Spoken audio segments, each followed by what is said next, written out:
Legends on the way, ayy. Legends on the way, ayy.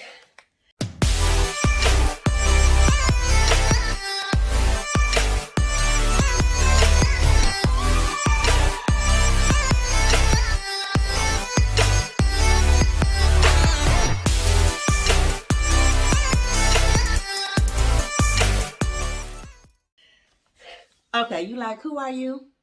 I'm Raquel, for anybody that's new, and this is the Phillips Fan Baby Journey. I do vlogs, motherhood videos, IVF, all that good stuff. So make sure you subscribe to the channel and like this video. Today, as I said, I am going to have my son, Legend. I have a C-section planned. Now, if you follow this channel, you know that I did a video about doing a Vbac, which is a vaginal birth after C-section or a C-section.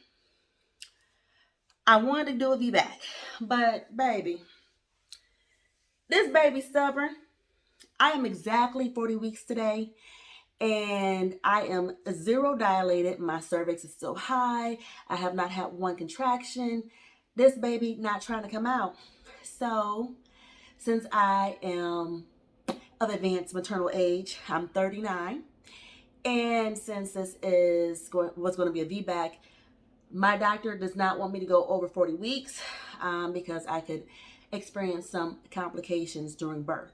So hence the C-section. So I'm sad about it, but in the grand scheme of things, it's actually gonna work out because I get a 4 for. And you're like, what's a 4 for? You know, typically you say a 2 for 1. I get a 4 for 1. So I get to get my tubes tied. And I know y'all like, okay, once again, if you follow this channel, this baby was conceived via IVF. So I have never been pregnant naturally in my life, but I do know that my egg supply is above average. So it would be my luck that I would get pregnant with like triplets at 45. And I don't want that. I don't need no surprises.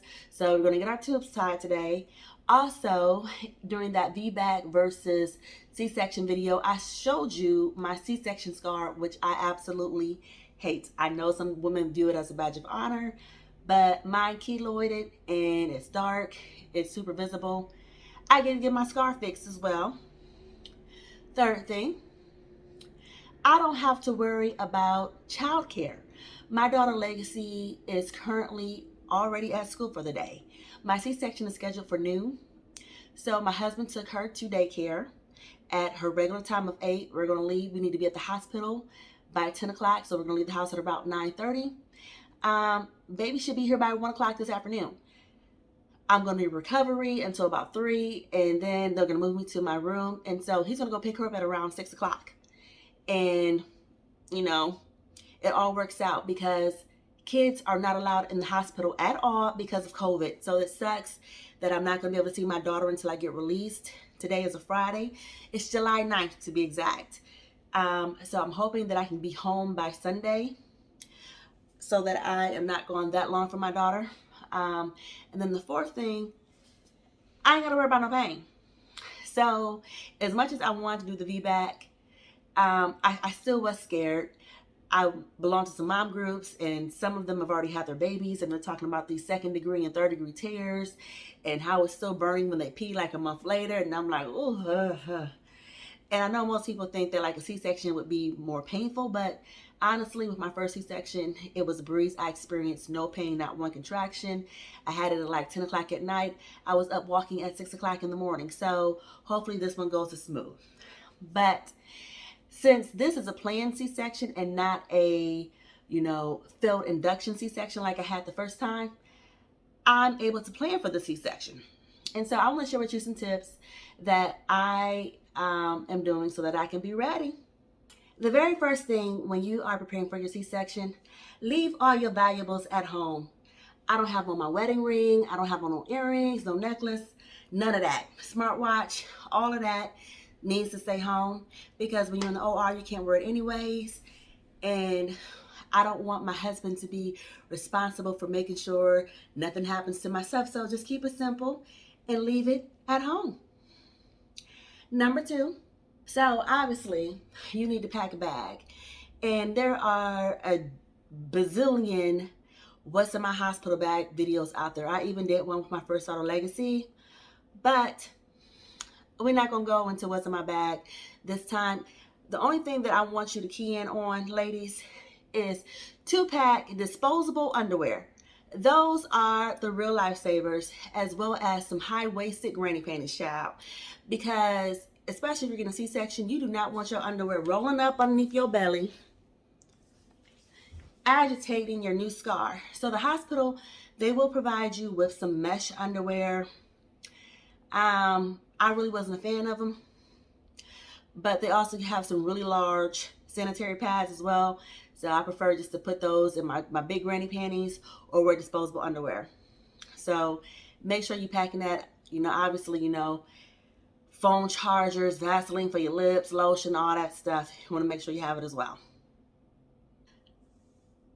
Number 3, my hospital has a protocol where they want you to drink the super sugary drink 2 to 3 hours before your surgery.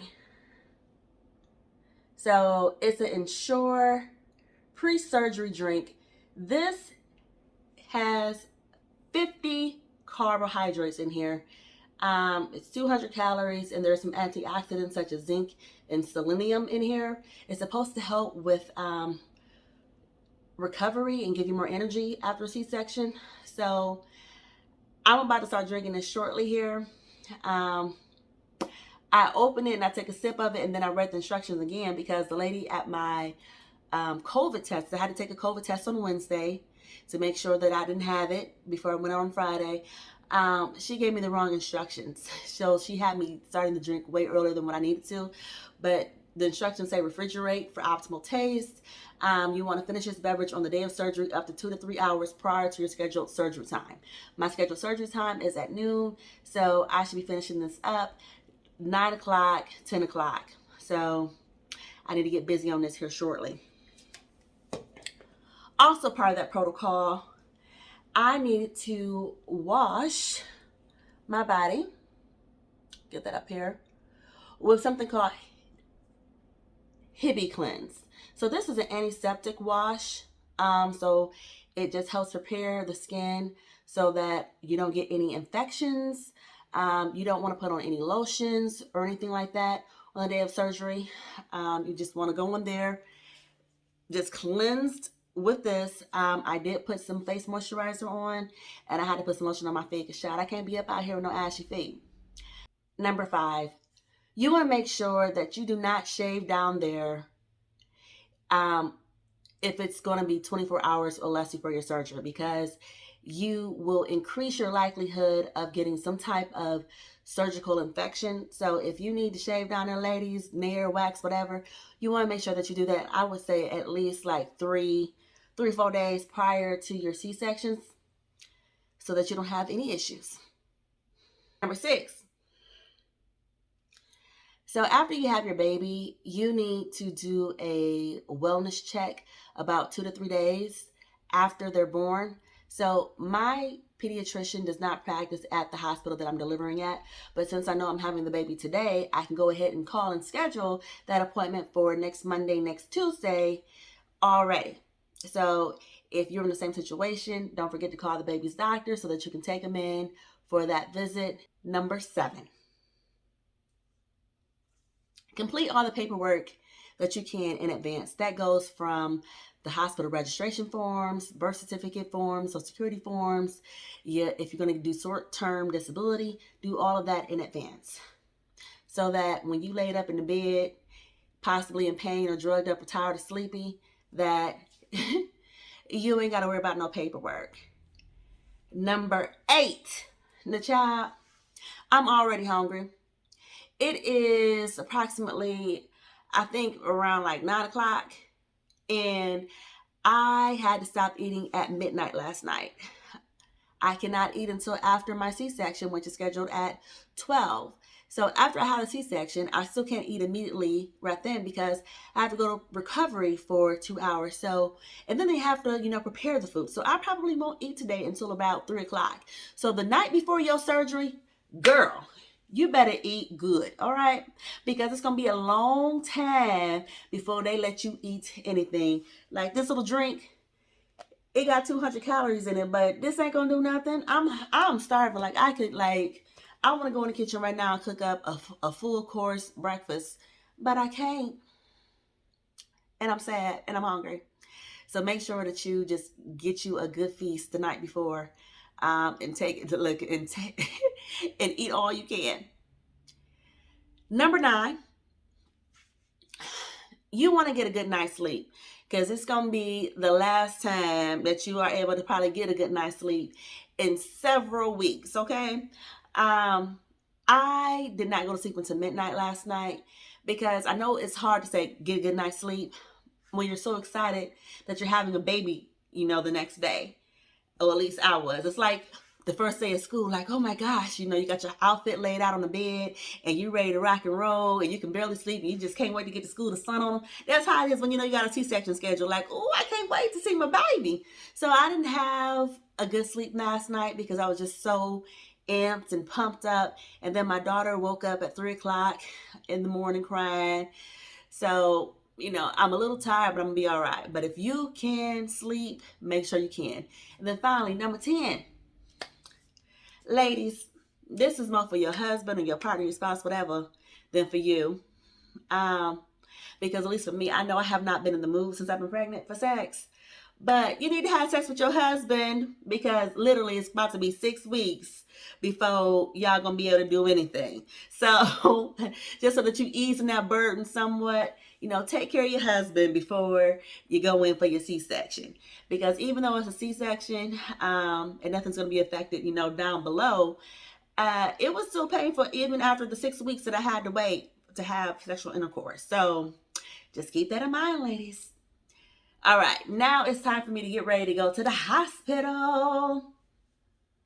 Wish me luck, say some prayers, and remember your miracle